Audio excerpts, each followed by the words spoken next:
professor Manuel Davi Maceno. Professor Manuel Davi Maceno. Boa tarde, boa noite.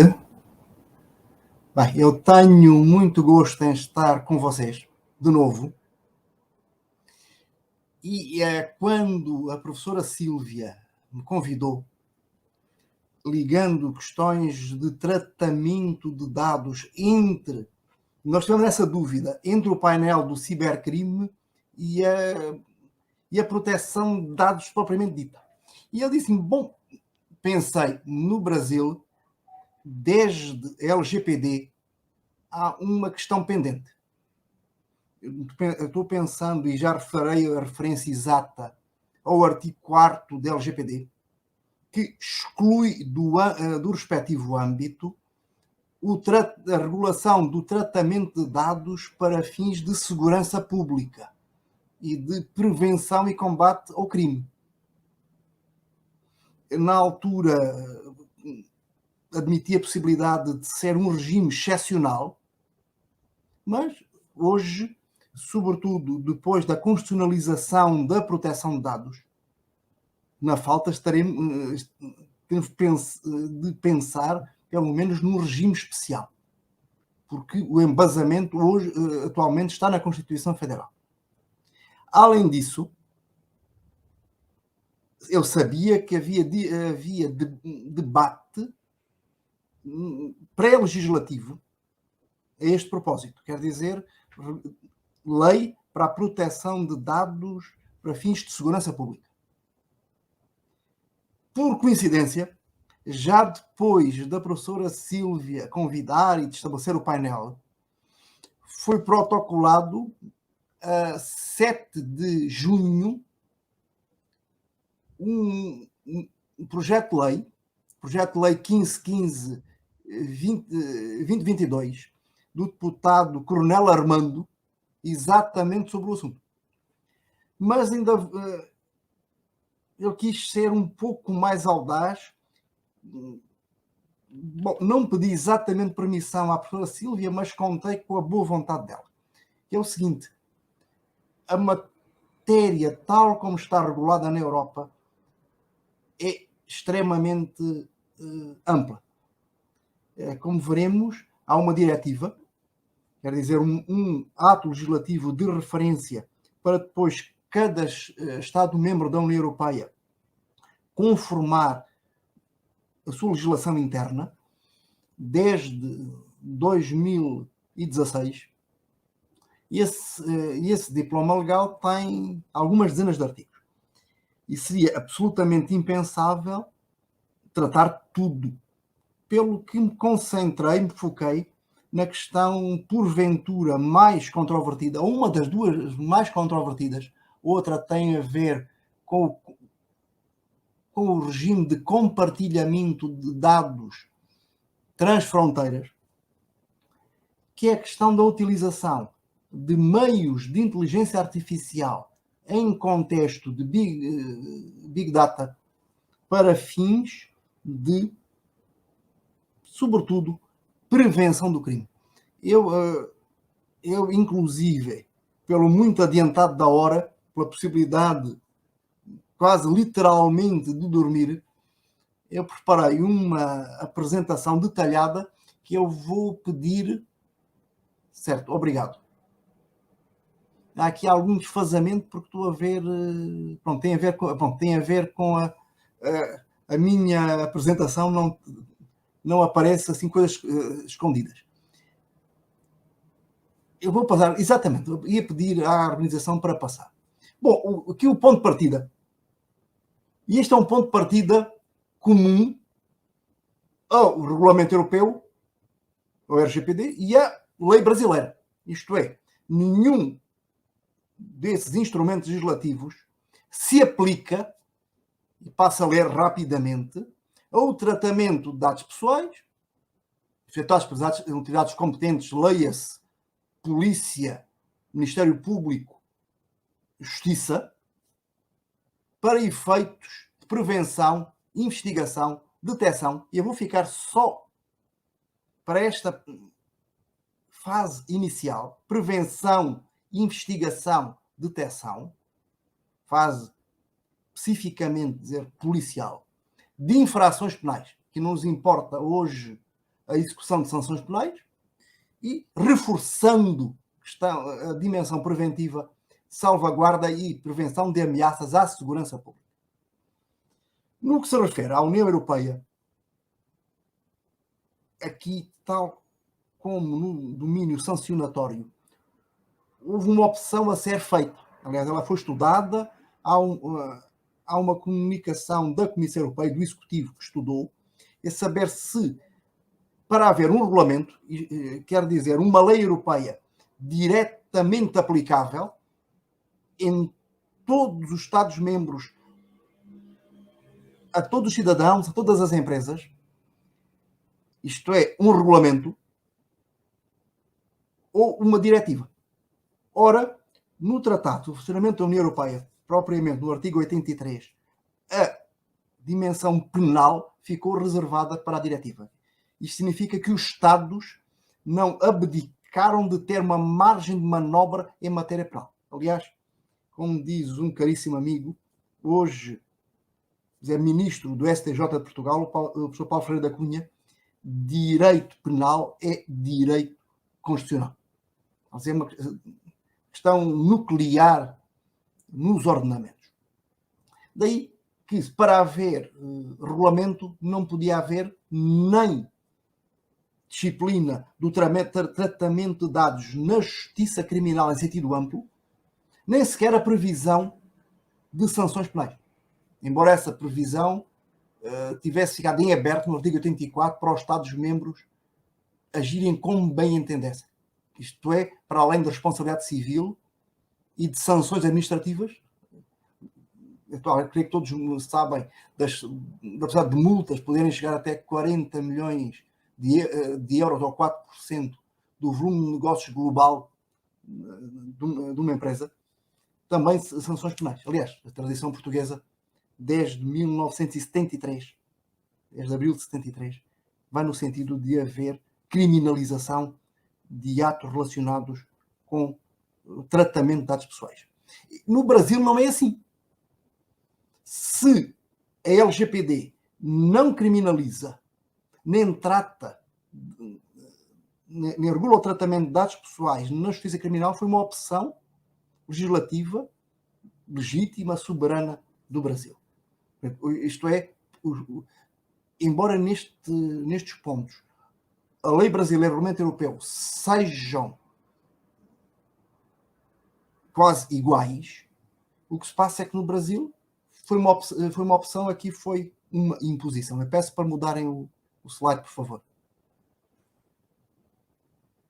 Bem, como não dava para estar no regulamento, com negociação conjunta, aliás, a decisão política na negociação entre o Parlamento Europeu e o Conselho, onde estão os Estados-membros, os governos dos Estados-membros, ocorreu pouco antes do Natal de 2015, tem-se na sequência dos atentados terroristas em Paris e em Bruxelas de outubro, e que desencalharam as negociações, que duravam há meses. O que é que saíram?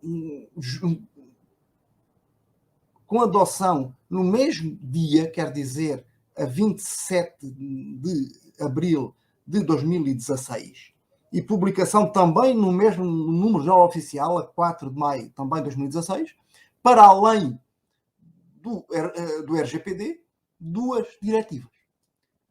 Uma, que é aquela sobre a qual nos focaremos, diretiva relativa à proteção das pessoas naturais, de respeito ao tratamento de dados pessoais por dados competentes para efeitos de prevenção, investigação, detecção ou repressão de infrações penais ou execução de sanções penais. Aquilo que vimos. Também recupera, atualizando a circulação desses dados entre os Estados-membros. Por isso já havia uma decisão quadro em 2008, ainda correspondendo à arquitetura constitucional anterior ao Tratado de Lisboa, de 2007, e depois entrou em vigor em 2009. E uma outra,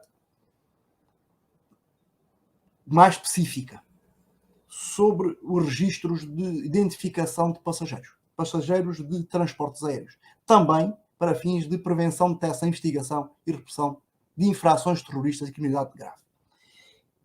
Para os nossos fins, é importante uma diretiva mais antiga, a diretiva é de 2002, é uma diretiva sobre tratamento de dados pessoais e proteção do setor das comunicações eletrónicas.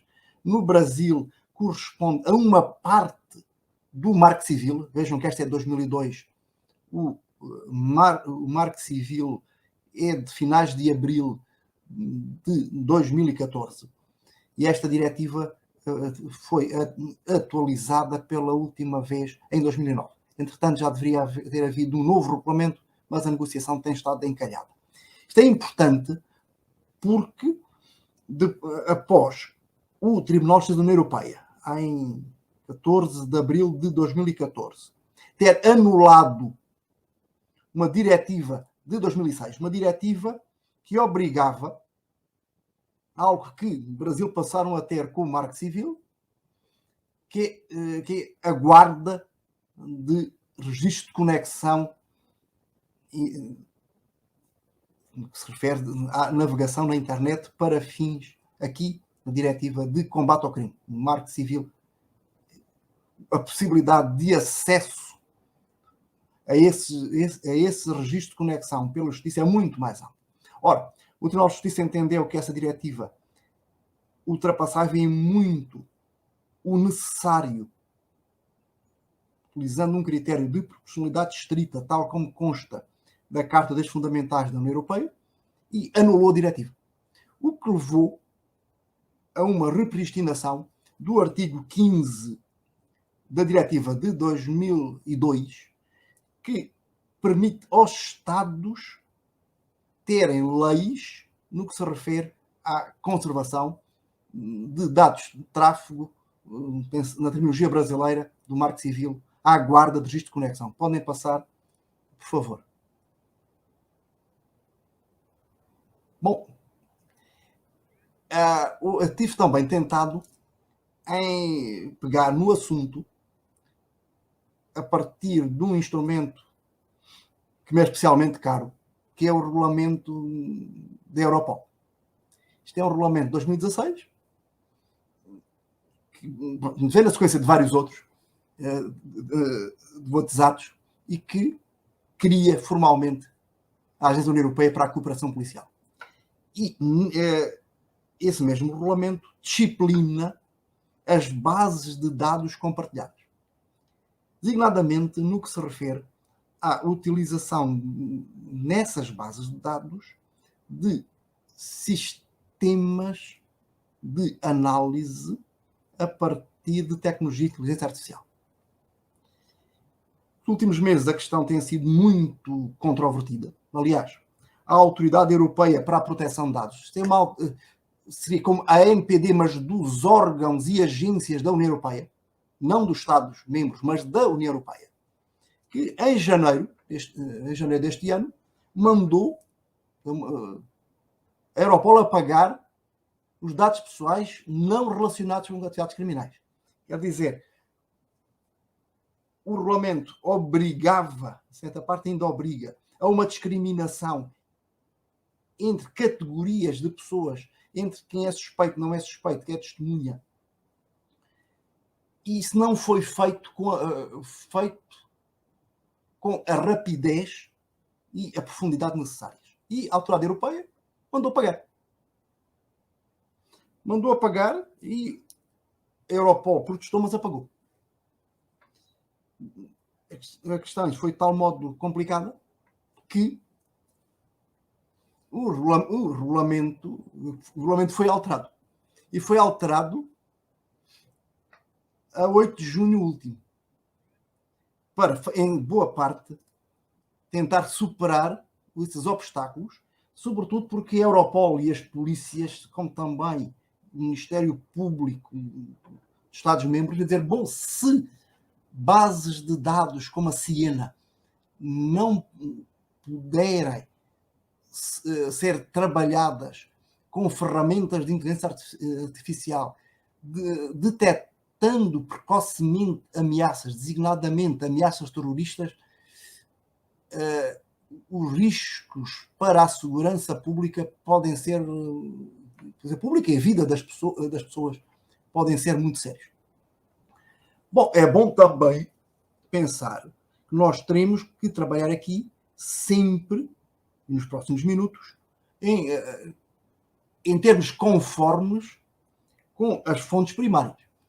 Não só com o Tratado de Funcionamento da União Europeia e a Carta, que referem expressamente a proteção de dados enquanto direitos fundamentais, mas também atendendo à Convenção Europeia dos Direitos Humanos e Dados Fundamentais, a qual foi explicitamente recebida pelo Tratado da União Europeia a partir do Tratado de Lisboa. Embora o Tribunal de Justiça da União Europeia já o tivesse feito muito antes, décadas antes, assentando a sua jurisprudência também na jurisprudência da Corte Europeia dos Direitos Humanos. Podem passar o slide, por favor. Bom, aqui o nosso tema é perfilamento. No português europeu não usamos a expressão. A designação técnica é definição de perfis. Isto um perfilamento, uma tradução quase direta do profiling em inglês, que é o perfilamento, mas, atenção, para efeito, isto é o tema de hoje especificamente, para efeitos de prevenção, investigação, detecção de infrações penais, incluindo a salvaguarda e prevenção de ameaças à segurança pública. Isto quase corresponde ao título da diretiva, mas está assim no número 1 do artigo 1º. Ora, entre estes tratamentos de dados pessoais, temos especificamente definição de perfis. Olhemos para o essencial, pois há uma exemplificação. Qualquer tratamento automatizado. Já temos aqui uma aproximação a sistemas de inteligência artificial. Dados pessoais consiste em utilizar esses dados pessoais para avaliar certos aspectos de uma pessoa singular, de uma pessoa física. Nomeadamente, analisar o prever, atenção, o prever, eu sublinho o prever, aspectos relacionados com o seu desempenho profissional, a sua situação económica, saúde, preferências pessoais, interesses, fiabilidade, comportamento, localização, deslocações. Temos aqui uma definição muito próxima daquela que está no RGPD. Assentando, assume-se aqui a utilização de sistemas de inteligência artificial, mas de inteligência artificial como a conhecemos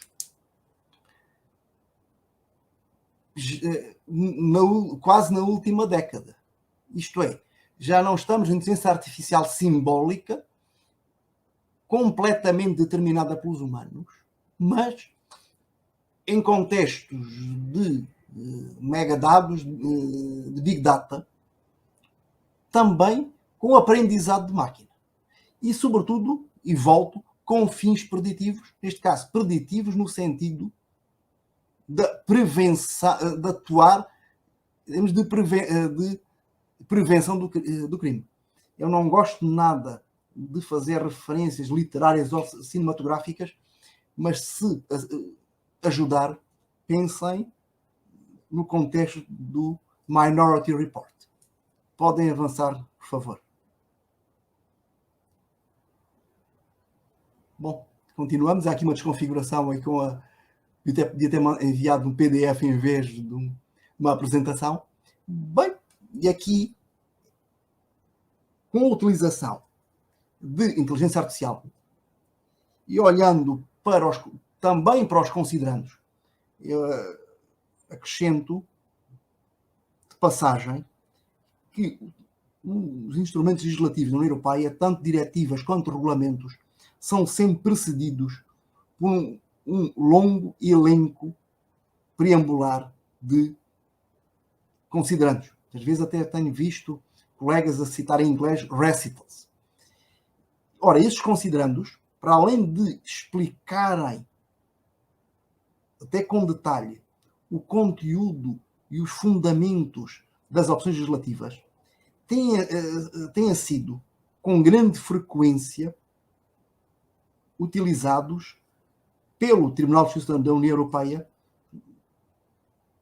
para fundamentar as suas sentenças. Quer dizer, os considerandos não são lei, mas estão muito próximos de o ser. E aqui, na diretiva, para além da definição da criação de perfis, temos um preceito, o artigo 11. Este artigo 11 corresponderá, grosso modo, mas para estas finalidades específicas, ao artigo 22 do Regulamento Geral de Proteção de Dados, e para os colegas brasileiros identificarem com o artigo 20 da LGPD. E com três números que já nos dão um contributo importante. Em primeiro lugar, dizer que os Estados-membros, nas leis que depois aprovaram, no caso de Portugal, a Lei 59 de 2019, de 8 de agosto, devem proibir a proibição, atenção, de decisões tomadas exclusivamente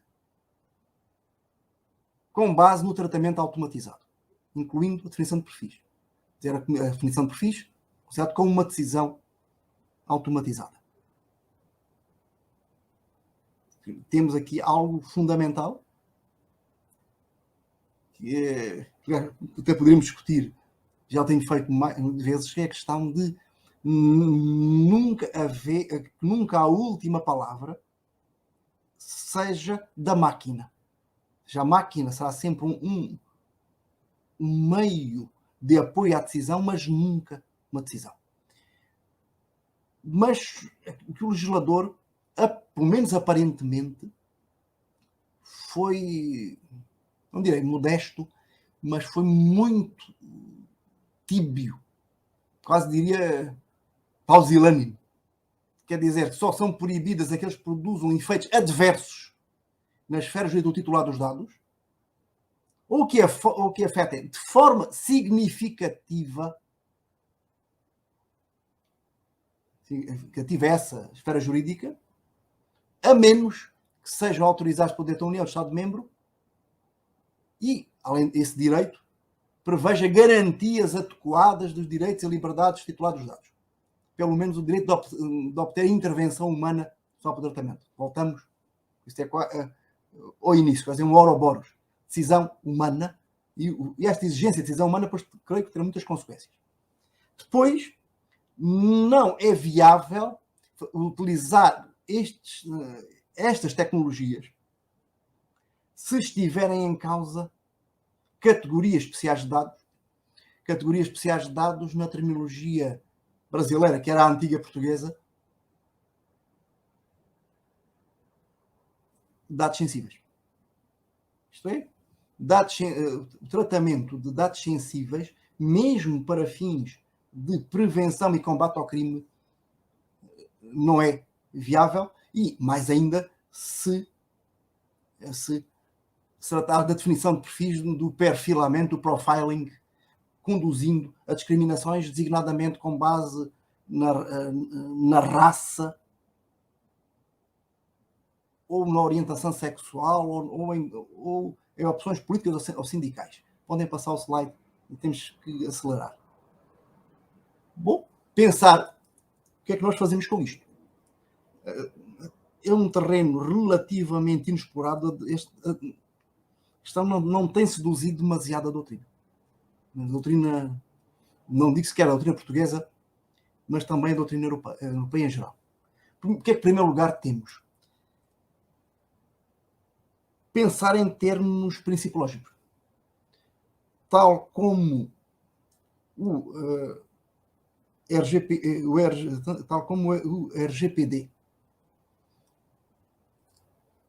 ou LGPD, damos lá um elenco de princípios.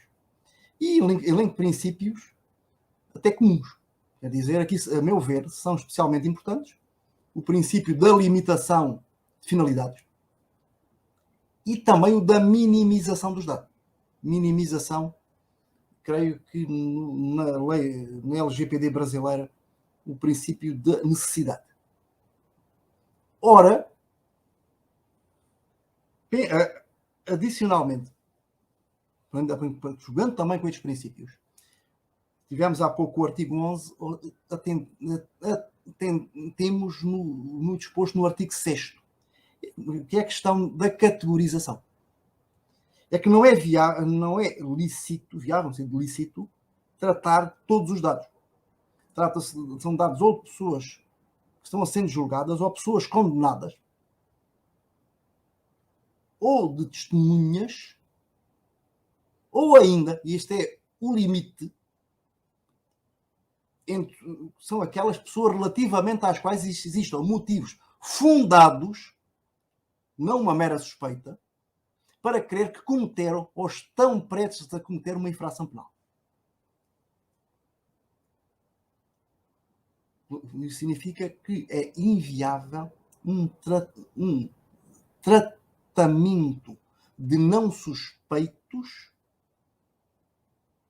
nos mesmos termos, ou sequer dos suspeitos ou dos condenados, sem uma separação. Aliás, nós temos um acórdão da Corte Europeia dos Direitos Humanos, o acórdão S.M.A.R.P.A. contra o Reino Unido, precisamente nestes termos. Isso tinha a ver com a conservação de registros de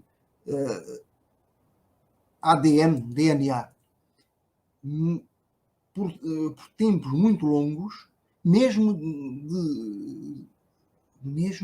relativamente a pessoas que não chegaram a ser sequer acusadas.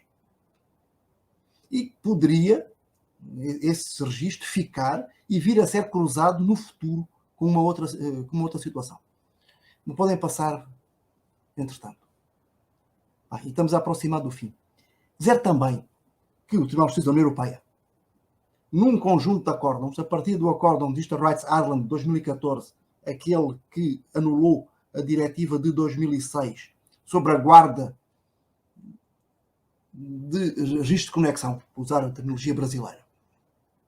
Temos que uma grande sequência, designadamente este do acórdão Teletus Veritas de finais de 2016, e também um acórdão muito recente, aliás, eu escrevi uma pequena nota e publiquei uma pequena nota há par de semanas, que é o acórdão Ligue des Droits Humains,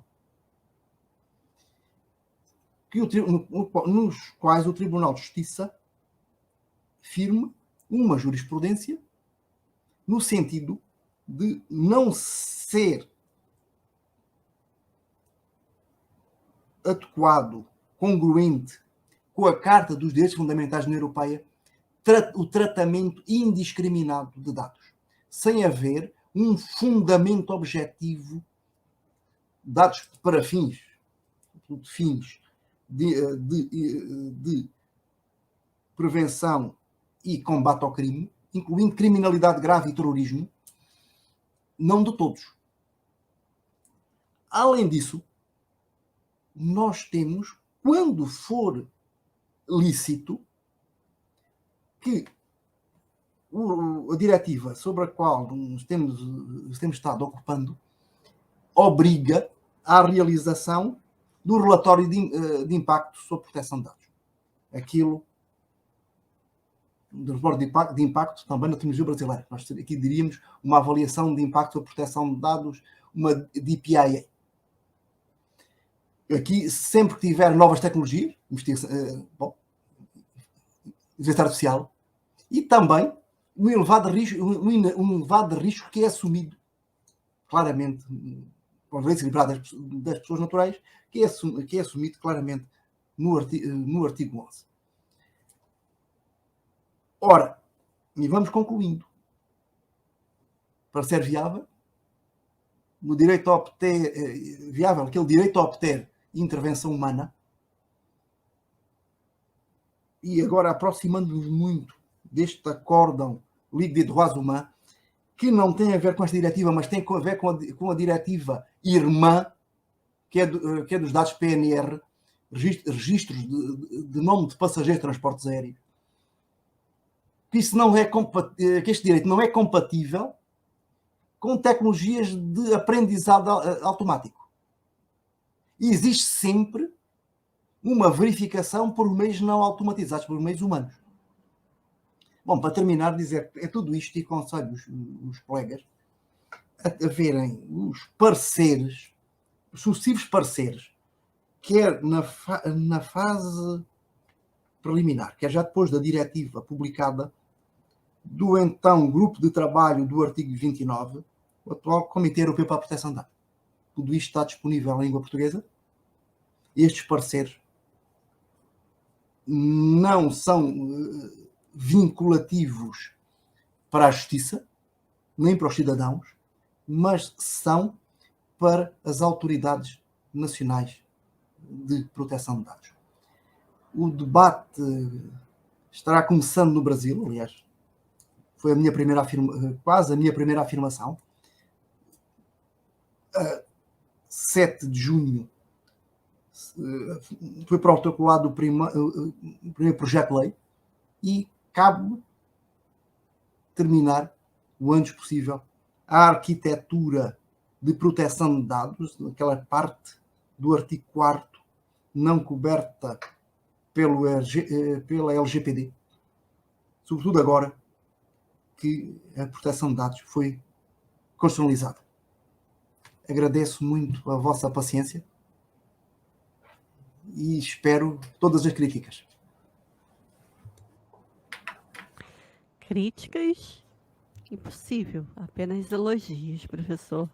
Muito obrigada pela exposição, ainda que breve, direta ao ponto, né? Logo que o professor começou a suscitar o debate, já surgiram 2 perguntas. A primeira delas, do inscrito William Lessa. William Lessa indaga: eu gostaria de saber a opinião do professor Maceno sobre ataques cibernéticos a estruturas críticas de países, a exemplo dos ataques hackers ao STJ e a outros tribunais brasileiros. Seria terrorismo?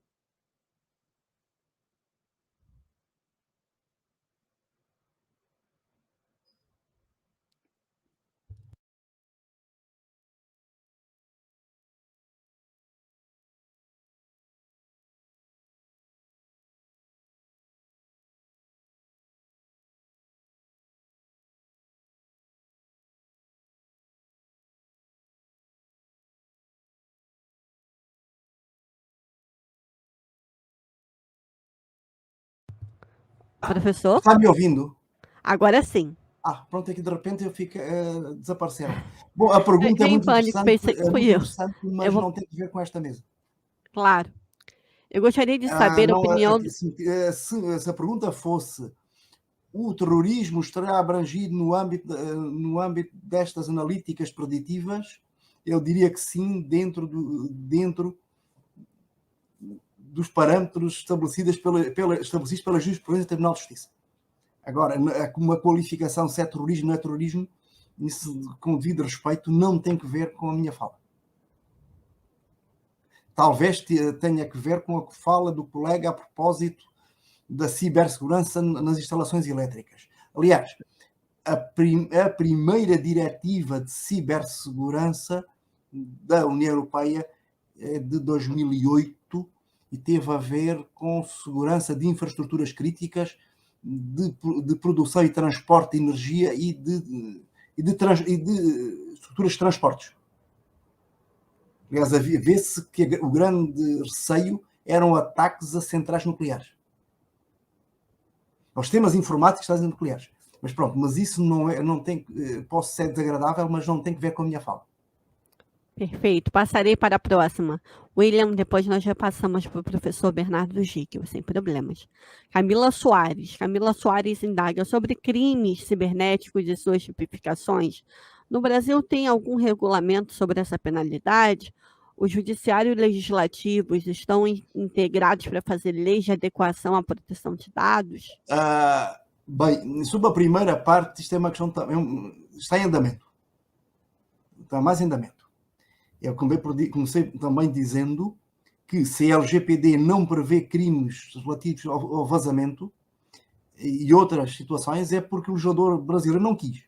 Ou então, porque, utilizando uma terminologia de direito industrial, porque fez uma cópia servil do regulamento europeu e deixou a matéria penal de fora. E não tinha por que o fazer.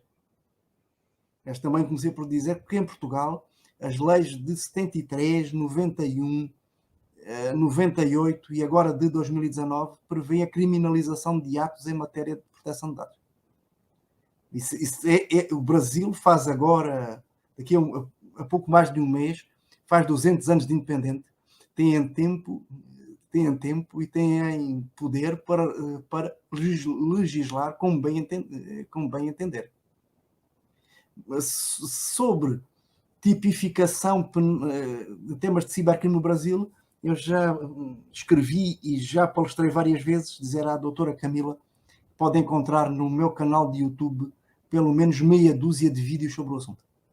A última vez, o último deles foi há pouco mais de um ano, a propósito das novas, a propósito da adesão do Brasil à Convenção de Budapeste e das leis em matéria de furto através de fraude e de estelionato na internet. Acabo de disponibilizar o canal do professor Manuel Davi Maceno no chat do YouTube. Sugiro que sigam o professor, assim como também vinculei o endereço do Facebook. Obrigada por responder prontamente. Sim, aqui eu no Instagram só ponho fotos de plantas, cachorro, gatos, porque o Instagram foi feito para isso. Algo mais leve, né? E neste momento até há uma grande polémica, porque o Instagram está passando a ser quase um TikTok 2. E há há um abaixo-assinado com, a nível mundial, dezenas de milhares de subscritores afirmando queremos que o Insta volte ao que era, isto é, uma rede para compartilhamento de fotografias de festas e de praias e de coisas. No Brasil, inventaram o Instagram para fins comerciais profissionais. Aqui um advogado só põe no Instagram fotos da praia. Nem pensa a possibilidade de pôr outra coisa. Não, mas o Brasil sempre foi muito criativo. Eu gosto de vincular ambas matérias. Não coloco de biquíni por razões óbvias, mas eu gosto muito de veicular matérias, notícias, né? Mas, enfim, é o gosto de cada um. Tudo bem, isso faz parte. Em Roma ser romano. Eu achei muito interessante essa crítica que o professor Manuel Maceno fez em relação à transposição quase que em totum da legislação da diretiva europeia aqui para o nosso legislativo.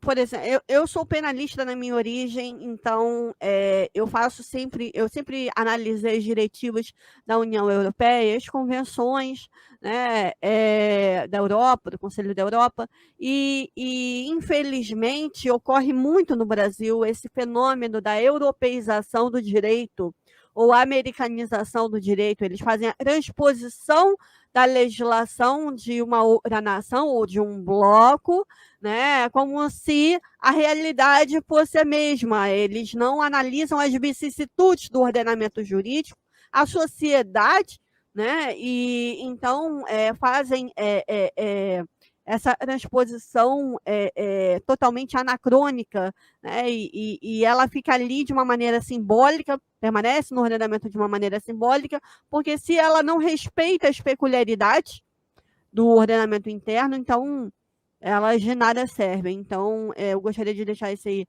registro, né, corroborando com os argumentos, com a crítica do professor Manuel Davi Maceno. Aqui penso que foi sobretudo a pressa. Eu recordo ter estado até palestrando em São Paulo, na OAB, em finais de abril de 2018, quando nem havia perspectiva de haver uma lei nos anos seguintes de proteção de dados. E 3 meses depois já havia lei. E saiu rapidamente da gaveta, houve um substitutivo, umas coisas. Aquilo foi feito muito à pressa. Acredito eu que seja uma legislação meramente simbólica. Né? Eu utilizo muito essa expressão do professor Hassemer. Nós vimos até em trabalhos comuns com o professor José Faleiros, aí não é cópia, ou melhor, é uma cópia, seguiram, mas com um balanceamento diferente entre os direitos do titular e as posições das organizações do controlador. Quer dizer, isto é,